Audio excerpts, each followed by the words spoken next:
Okay, well, we're back out here working on the third gen Toyota 4Runner. This is 2000. As you know, this is a 3RZ powered rear wheel drive automatic transmission 4Runner.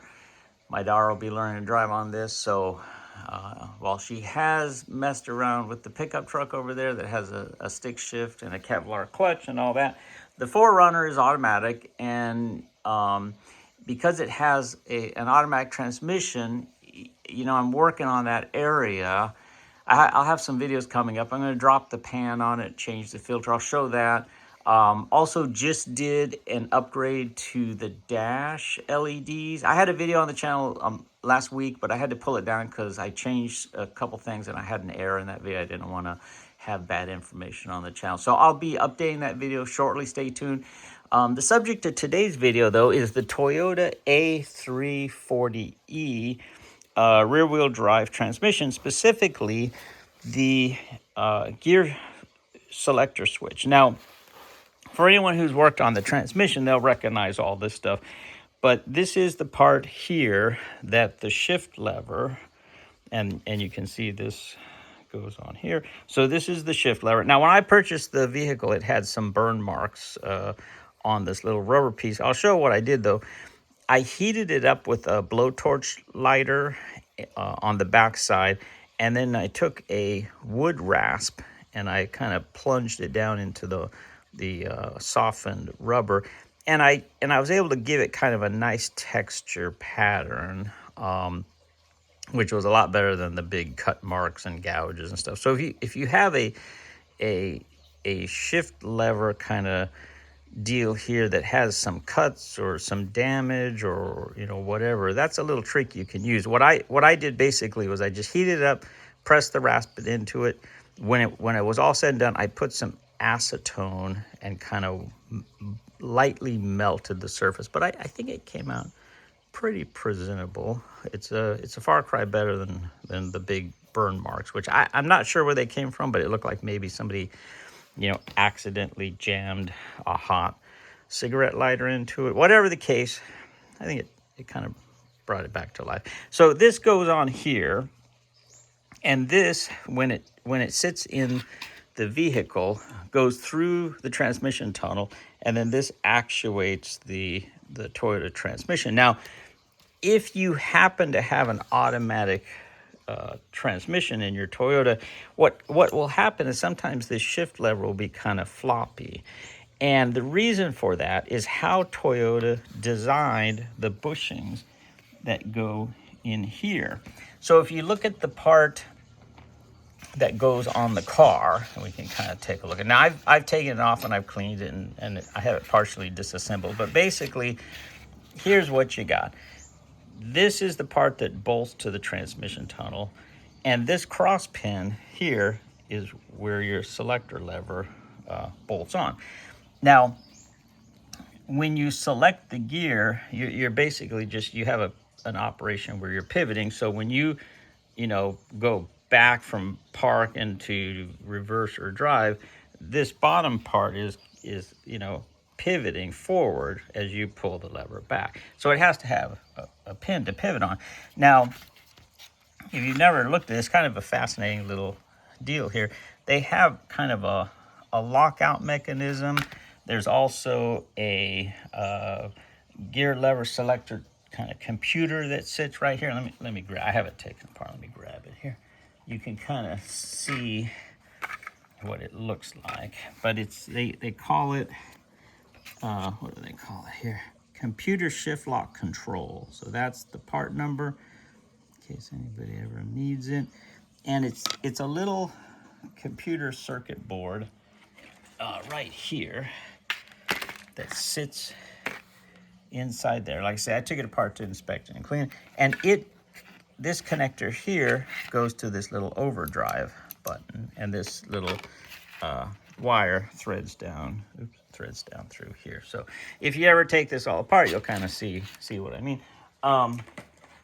In any event, what happens here is you have this lockout mechanism, and as you know, there's this little deal over here that goes on top, and there's this hole which you can take your Toyota key and put down in there, and it actually depresses this little foot, and that allows you to take the transmission out of park even though the engine is not turned on, or the keys, you know, the brake's not depressed or whatever they require. So it's kind of a little bypass lockout thing for, you know, if you have to move the car or tow it or something like that.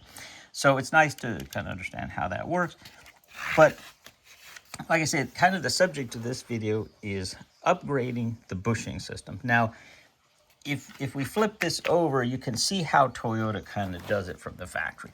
So they have a cross pin here, and this is, it's kind of a weird size. It's an 11 millimeter diameter. It's 70 from the shoulder under here. It's 70 millimeters, and they have it with a 12 millimeter size nut right here. Let me take this off. So this is takes a 12 millimeter wrench. It's an 8 by 1.25 metric nut. This here is the length under the shoulder to the end here is 70 millimeters. And what's kind of screwy is this is an 11 millimeter diameter shaft. Now, the internal diameter here on this pivoting arm is approximately 13 millimeters. And in searching around to kind of figure out how to upgrade this, I originally started by trying to figure out what kind of bushings could I use in conjunction with the Toyota part itself. Unfortunately, I really couldn't find anything. The only solution I could really come up with outside of just purchasing the little blue, and if you go online, and I'll put the part number in the description so you can find them, but if you search the part number for these replacement bushings, Toyota, and I have some, but they're like these little blue bushings, and you put them in here, and then they take up the slack, but because they're kind of plastic, they just absolutely disintegrate. When I took this apart, I just had barely any remnants of the Toyota part, the little blue things. It was just, and there's some videos out there on the internet. I'll see if I can put links to them, but there's some videos where people show doing this job and replacing them. And when they take the shifter out, it's just, you know, a little bit of debris comes out with it. And you're like, whoa, Toyota, what are you thinking here? It just doesn't stand up to the hundreds of thousands of miles that the rest of the vehicle stands up to. So I wanted to figure out a solution, and I think I've come up with a really nice solution, and I wanted to kind of outline in this video. So what I've found here is a different shaft, and let me explain why. This shaft, which is I believe this is 316 stainless, and I got this from McMaster Car, where I get a lot of high quality parts. And I'll put the exact part number and a link to the product description page so you can check it out. But this is a stainless steel shaft, 70 millimeters under the shoulder, 8 by 1.25, so it can utilize the factory bolt nut there. However, it's 10 millimeters instead of the 11 millimeters outer diameter. And what that allows us to do is utilize a commonly available bronze oil impregnated bushing. And again, the links to everything will be in the description. But these bushings here will fit into your factory kind of deal here. It's almost an interference fit, but it's perfect. It goes right in. There's no compliance. Now on this side, because they weld this to the tube, there can be a little distortion. I actually ended up having to use a ring sizing tool to get that back to perfectly round at the throat there, and maybe run a little bit of 600 grit sandpaper in there just to open it up a little bit where the weld is, because you get a little distortion. but with a little bit of coaxing, that'll go right in. And because these are bronze bushings riding on a stainless steel shaft here, and you can see how nice that is. There's really no compliance. We're talking, you know, probably 2/1000, 1/1000 of an inch clearance there. It should give a really smooth operation to the shifter. And I think the wear characteristics between the hard stainless and the bronze should be very, very good. Put a little bit of oil in there or a little bit of synthetic grease, and I think we'll be off to the races. Now, the only thing you got to be aware of is that when you put this in here and clamp down on this side here,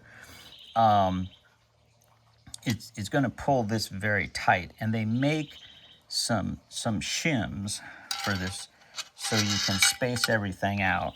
I'll put the link in the description. So you have to kind of shim this out to get the exact you know, width between these ears so that you're not inadvertently pinching you know the sides of the bushings.